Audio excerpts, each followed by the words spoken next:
we don't have indications and scores and other apparatuses to test these things and look at these things, or we don't have all these things because for fun. We know we have to know where things are. So the idea is we know where things are on a daily, weekly basis. We take action on a monthly and quarterly basis, and things are here for a reason.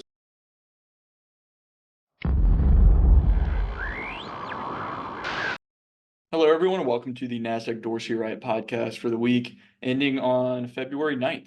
My name is Ian Saunders. I'm joined here by Steve Raymond, fund professional extraordinaire. So good to be sitting across the table here from you, Steve. Thanks for having me back. Yeah, it's good to be here.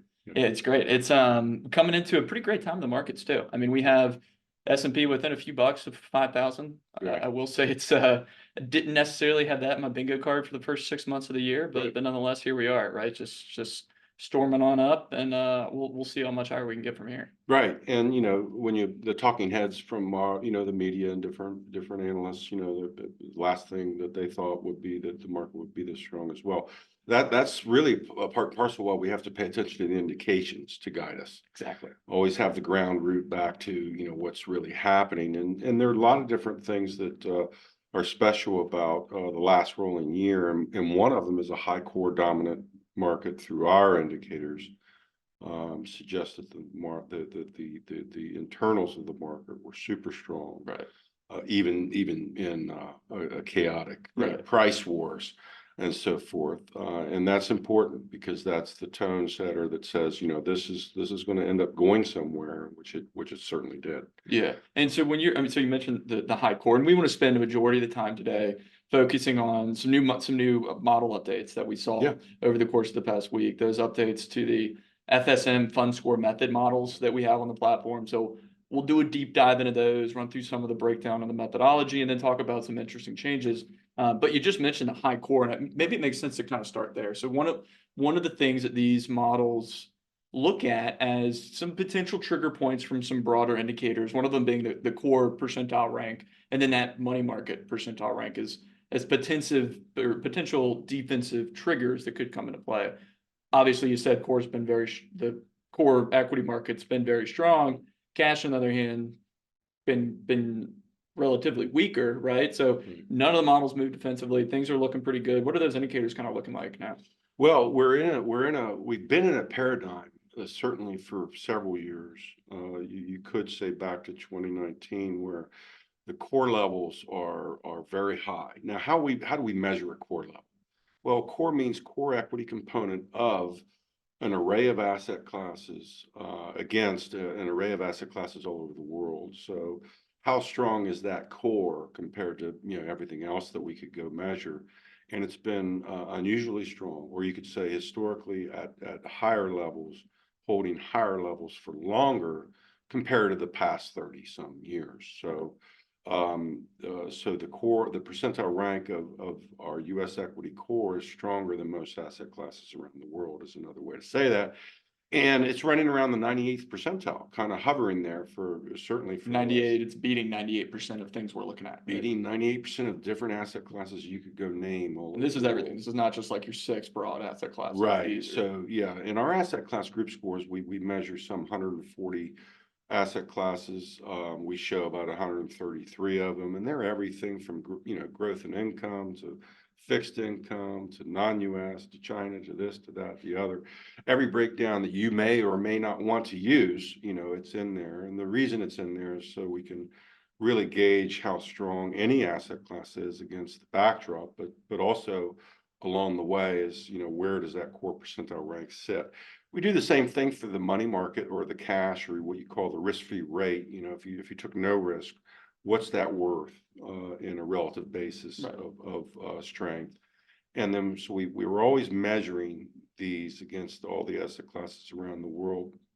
Now, we just got done completing maybe 18 months, over 18 months ago.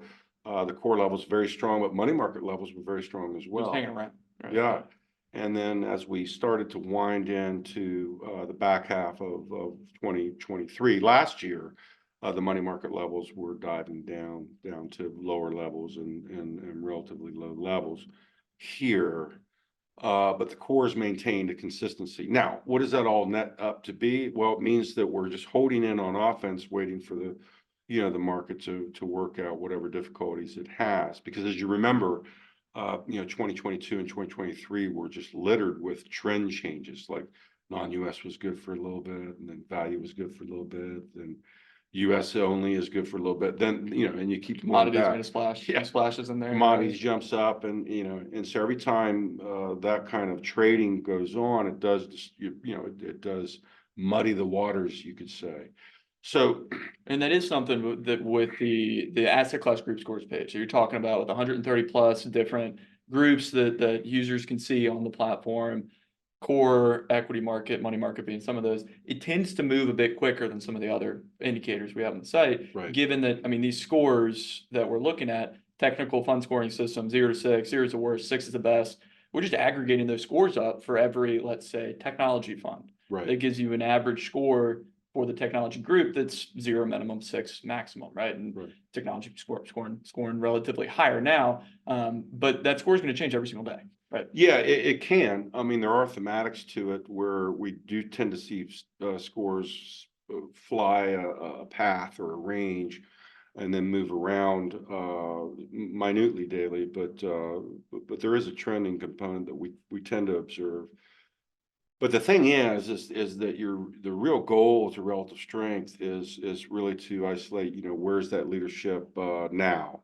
And we have different sensitivities, like we have tools that are low sensitivity, because that could be a good thing. And then scores are a little bit higher sensitivity. That could be a good thing. And so we have different settings there that we monitor. But what you're really looking for is within your own inventory, which could be mutual funds, ETFs, whatnot.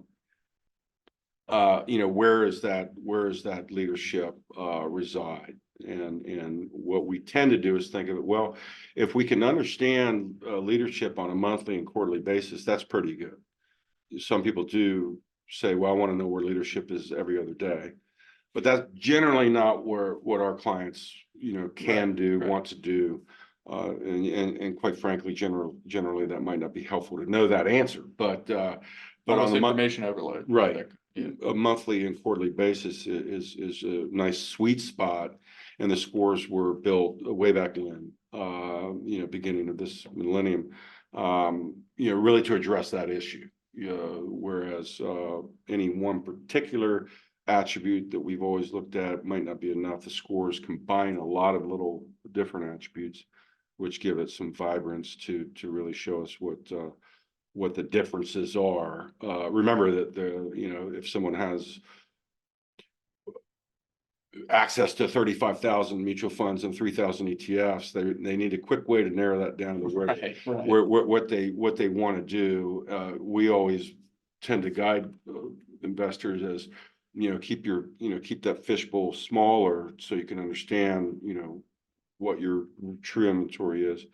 But you got to start from somewhere. So to whittle it down to something manageable, the score system was built to do that as well. So you could say, just let me see the stronger set of technology or the stronger set of, value or growth and income, and or the stronger set of a particular provider from mutual fund or ETF shop. And that's where, I mean, you were the origin, not only the origin behind the scores, but building out some of the score-based models that we have on the site too. And I mean, you mentioned those monthly and quarterly checkpoints that tend to be frequently used, right? Yes. Almost recommended, one might say. And so why not use those same recommendations in like a model format? But so the models that we have, we call them FSM, Fund Score Method models. So if you're on the models page, for those that are subscribers, if you're following along, if you see anything on the models page that says FSM by it, it's score-based, not strictly relative strength based. Right. Incorporating relative strength, but a little bit different, right? And so how did the FSM models come about, and maybe like how are they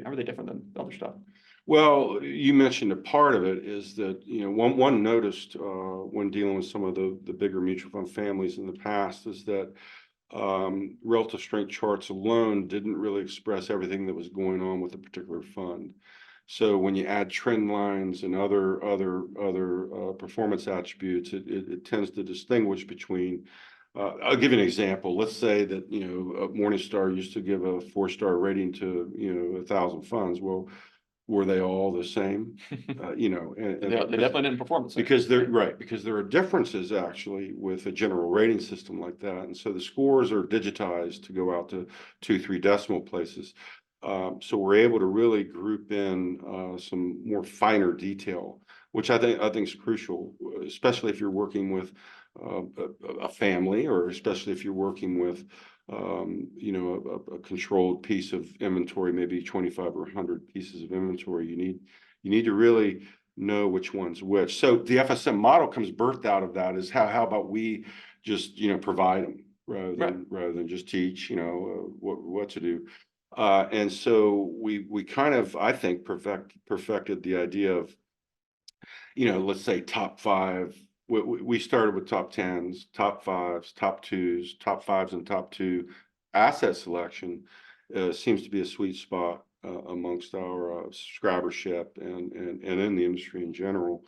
And in order to make that work, we just put together some nice families that we thought have been around a long time, that do a great job. Right. Because what you want to do is you're trying to stack the idea that your inventory is managed by managers who are supposedly doing a great job, and then you're adding that with the idea of technical and relative strength and trending, or you could say aspects of momentum, in order to couple those together. I want a great inventory, and I want a great process of which to pick from the great inventory on some frequency, like a monthly some particular or areas, right? So when you're like, from a process perspective, you'll take an inventory of ETFs or mutual funds, let's say on the mutual fund basis, get it down to a definable list with different kind of funds in there. So you can have some fixed income funds, right? Some equity focused funds, international funds, just in different kind of funds within there. And then when you mentioned top 2 and top 5, I mean, the models are picking the top 5 scoring funds from that inventory, right? Right. So it's pretty simple. We're really hopefully easy to understand. Yeah, we're going for where's that leadership, because that leadership may tend to expand for long periods of time. Mm-hmm. So, but when things change, we change with it. Right. And so the idea is that frequency of a month or a quarter tends to work out very well. If you use both those different models with both those frequencies, you've covered a lot of bases there. But it's not typical calendar quarters, right? No, we use seasonal quarters. The idea is that there's historically been seasonal trends to the market, which are not Gregorian calendars. They tend to align with November to February is generally considered a very strong seasonal cycle. February to May expands on that, May, and then you move on down into August. It tends to slow down. And so there's different demarcations that we look at. I think it's been very helpful. It doesn't mean that the seasonal quarters will help you every year, but it does mean that seasonal quarters have been helpful when you take a long-term point of view. And quite frankly, the last seasonal quarter of last year was November. And then, of course, we just had a seasonal quarter update of February here just a few days ago, early February. And quite frankly, I think the seasonality worked right on time, because the market exploded somewhere near November 1st, let's say. I think it was like October 26th. Yeah, stuff like that. Stuff like that. Eval time frame. Yeah. The whole idea is the whole idea, if you think about the psychology of it, is we want the market to move and pick directions, then we come in and pick. So that's why the seasonal quarter might lag a few, some weeks of some activity. That's what we want it to do. We want the market to kind of choose a direction, and then we hop on with that on those cycles. So yeah. And trying to ride that burst. Yeah. And we saw some pretty interesting changes. So the first valuation of the year came data through end of last week. So through as of close February 2nd, any trades around the models kind of came out at the beginning of this week on Monday morning. Right. There's some movement. I mean, things have feel like they've been pretty consistent. Like you said, we saw markets go storm higher for most of the past 90 days, right? Yeah. But there were some interesting shifts within the market. Equities are doing well, but some different areas in equities kind of popped to the top. And I mean, we talked a lot about the mutual funds. One of the most interesting shifts to me was on the ETF side. So we can do the same thing with the models in the just an ETF based format, focused on equities, both global equities and then kind of core US representation specifically. Right. Saw some similarities between those two portfolios, right? Yeah, yeah. Considering the ETF inventories and also with that, considering the passive so-called index ETF inventories, they've the core percentile rank's been high. That's one subject we mentioned some moments ago. And then these particular ETFs, some of them have been strong for, let's say, 6 to 9 months. Some of them have not been. But as we came into the February quarter, I mean, there's some real sparks alive, and of course growth and really momentum-based portfolios really came to life, as people might recall or don't recall, that over the last 25, 28 months, momentum has relatively been a lower performing factor, but really kicked up into high gear starting, let's say August, September of last year, and has really thundered ahead. So if people got surprised by the February quarter, it was definitely because of the momentum funds did so well. And when you're looking at momentum, I mean, we say that what we do is momentum too, but Right. this is your more classic academic momentum, right? Right. That kind of 12 minus 1 month approach type of deal. And you're looking for areas, hey, they're higher performing areas, buy them a month ago and kind of hold them moving forward, right? Like specifically MTUM is kind of the fun looking at within there. And so some semi-interesting, kind of related to this, I did a performance quilt of just looking at momentum, value, growth, quality in the S&P. Right. You throw those into a quilt together and take it back to 2009. From 2014 to 2018, momentum was the best performing thing for 4 out of those 5 years, right? Good stretch of high momentum. And it wasn't after 2018 up until this year, right? When we saw notable underperformance for momentum the past few years, most notably, like you said, the past 18 months. And that MPUM's up 11% so far this year. Yeah, It's pretty strong. 5 weeks. Well, if you can go back further, there's different things to say. One thing is that this crisis we wound up with what I call the momentum factor in general over the last 30 months is unique to the history. I mean, we haven't seen anything like that since certainly before the 1990. So unusual low performance criteria from what I would call factor momentum. And that goes back to something like you were talking about last year. You had the lack of consistent trends. I mean, that's at the end of the day. Yeah. Let's define it a different way to make it simpler. Is momentum is a word that we attach to, or other people attach to, the fact that trends are lasting. Right. You grab a trend, you see a trend, you grab a trend, and oh wow, you just keep going with it. Well, that's another way to say momentum. High momentum means trends last a long time. We found them, now we ride them. And you can encapsulate that into momentum, because momentum is a more sophisticated word. However, another way to think of it is when you have low momentum, it means trends are not lasting. Like here's a new trend in non-US, and then it fails. And here's another trend in value, but then that fails. Here's another trend in energy, but and here's one in growth, but then it failed, then it comes back. This idea of turbulence in a marketplace where we see strengths occur, but they don't last, and then something else takes their place. You could define that as a trendless market. You could define that as trends aren't lasting very long. It's not really helping investment strategy, or you could say it's a low momentum market. And you can see throughout that whole time. I mean, equities might be continuing to move higher, but it's just different areas of equity, that are continuing to move around. Right. One of the things, because what happens in a high turbulent market is you have core assets, let's say like an S&P 500 index, cruising along at some moderate pace, let's say doing very well, but there are other things doing much better than that for a couple months, and then they fail, and then this causes investors to bite on those new trends, hoping that they would last a long time. Now, low momentum means trends weren't lasting very long. That's what we experienced in 22 and 23. We think we've broken out of that at this point. The models certainly are right on top of momentum. In fact, momentum portfolios, or MTOM or others moved into the model alignments as part of the top twos. And it moved into both the US core and the global all Yeah. world. So, Right. I mean, I think that's another, just talking with another individual about it earlier.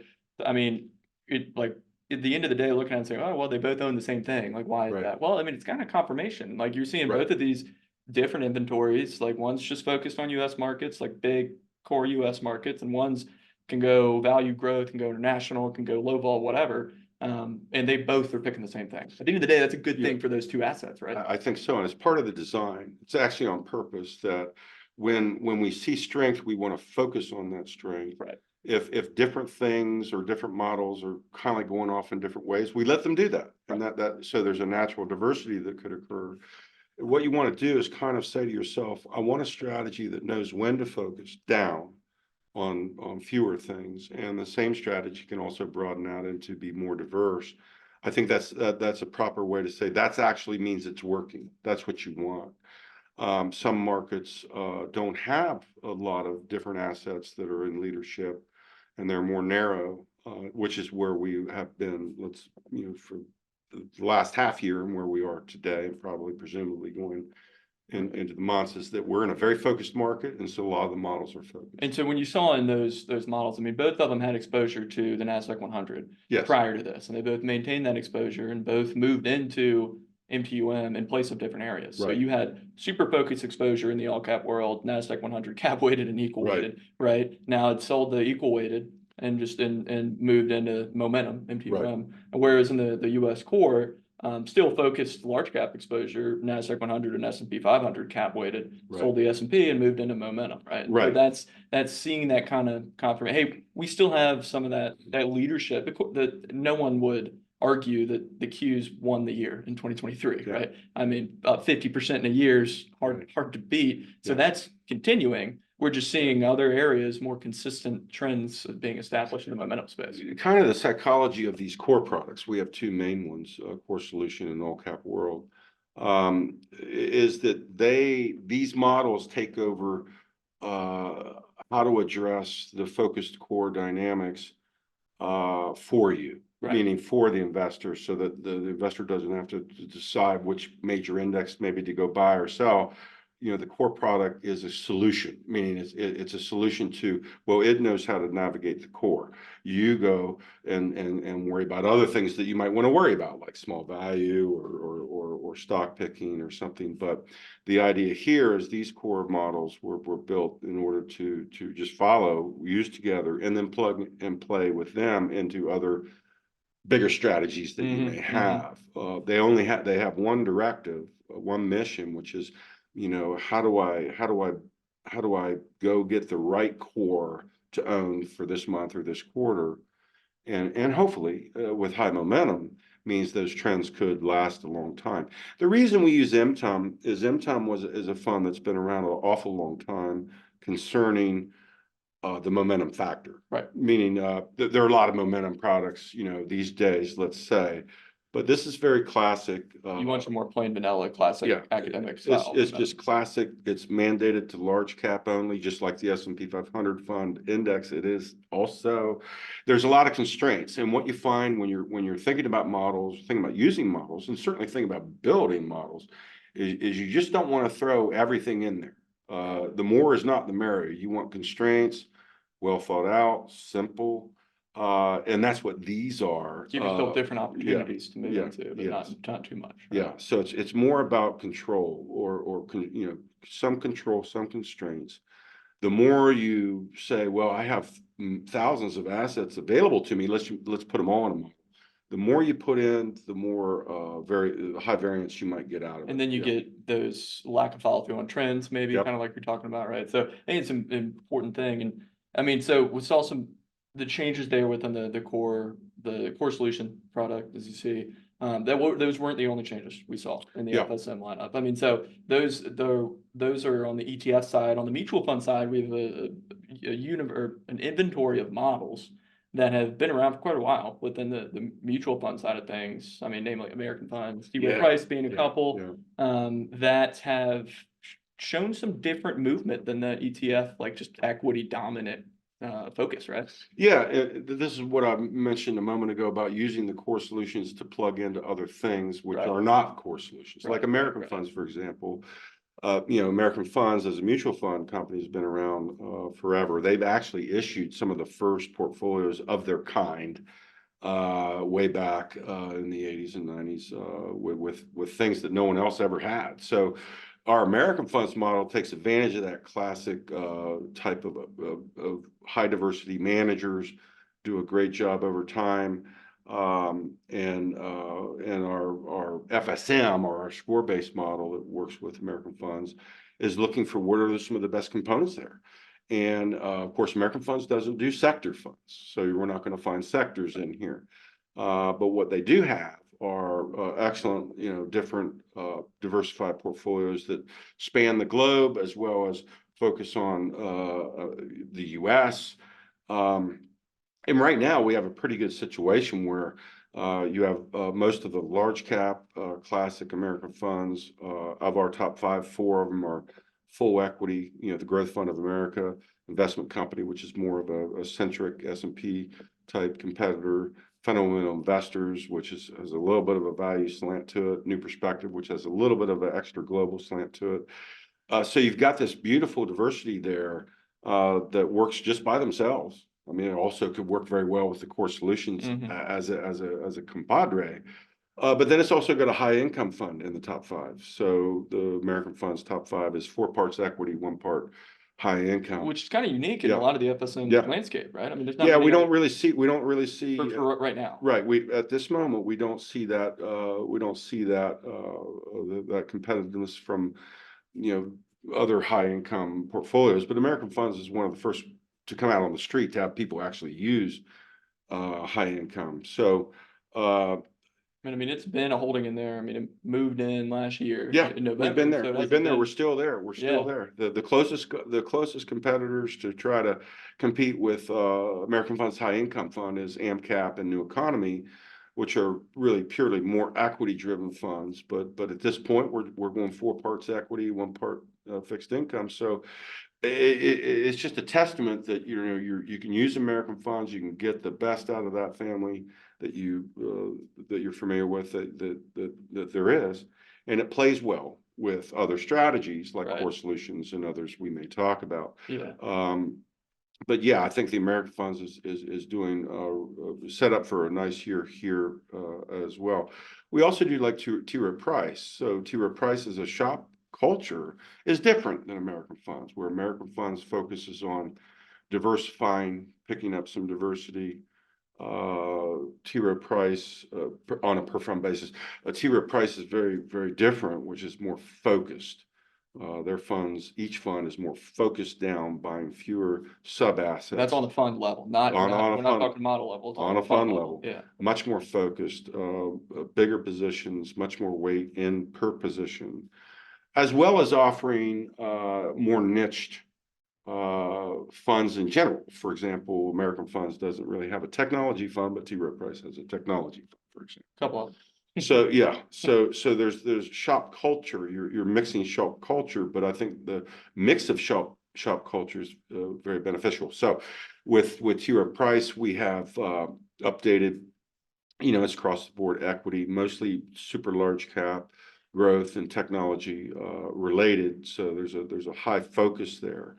And they've again also been around for decades, and they've demonstrated that they know how to run these portfolios. So again, you're mixing two different ways to come at the market, and they're doing great. And two different ways to come. I mean, that's all in the family perspective, right? I mean, so when we're looking at the changes that we saw this week, you saw, like you said, a little bit more kind of branching out from the American Funds. You moved into the more fundamental investors, kind of what you said, more value-esque in that, and then the fund with some more focus areas in global, like not just US.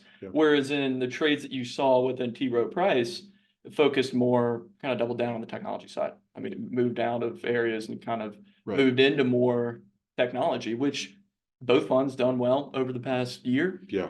It's just different approaches to doing things.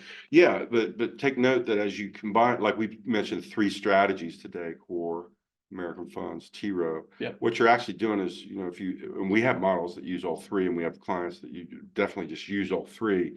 You're picking up culture from, you're picking up different spectrum from the different models, which in essence gives you some diversity of strategy. Diversity of strategy is kind of a term that means if you put all your eggs in one basket and you only look at one type of thing, it's possible you could be misled once in a while. Right. So diversity of strategy is, as you put these models together, they have their own internal diversity from each other. It could be that a family or an ETF does worse than you think in a small period of time, but the other one did better than you would have thought, and it picked up the slack there. So one zigs while the other Yep, zags, right? yep. So again, this is the idea of using high quality families, high quality inventory.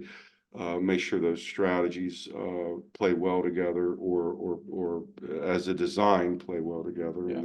and then you go down the road from there. Yeah, and I mean, there's a lot of other, we could continue to go down the road, a lot of other kind of FSM portfolios for those that are subscribers to the platform, that maybe don't see the FSM portfolios on there. There is some deals with the certain subscription levels, have it and don't have it. So if you have any kind of questions on that, or just have questions about the FSM models in particular, definitely reach out to us, shoot us an email, dwa@dorseyright.com, and we'll get you taken care of from there. Steve, so these portfolios, most of the ones we looked at today evaluated on those seasonal quarters. So the next one's coming up in May, right? Right. Beginning of May. Early May. Early May. Right. Coming with from there. And there are some monthly ones too that will be kind of tracked on Yeah, an EOM basis. Yeah. When possible, we also do a monthly model, and our subscribers, our clients will be looking at both. Sometimes they own both. Right. The idea that the monthly model can do a little more activity than a quarterly model can, but they're there to serve as to help with the blend of things. What you notice is that as the market trends more steadily, the quarterly models tend to do better than the monthly models.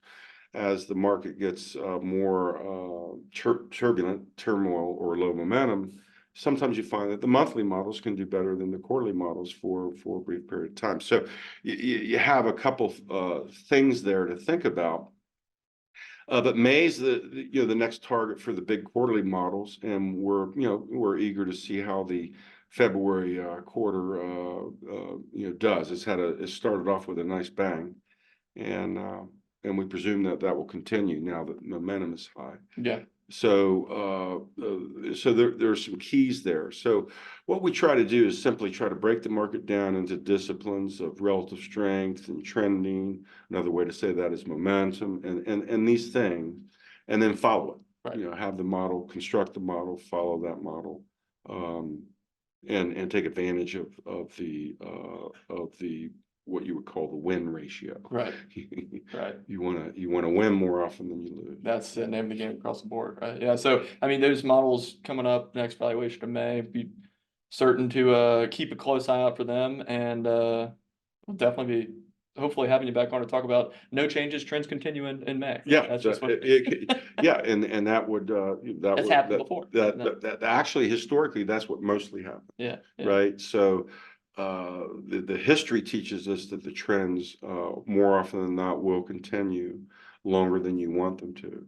But so again, we'll just go on that historical basis. But if they change, we'll adapt. Yeah, if they change, that's why we look. We don't have indications and scores and other apparatuses to test these things and look at these things, or we don't have all these things because for fun. We know we have to. We know where things are. So the idea is we know where things are on a daily, weekly basis. We take action on a monthly and quarterly basis, and things are here for a reason. So if you're not a subscriber, I suggest you subscribe. Yeah, we'll leave it on that note. Steve, thanks for hopping in with us here this week, and everyone, thanks for tuning in, and we'll look forward to talking to you again next week.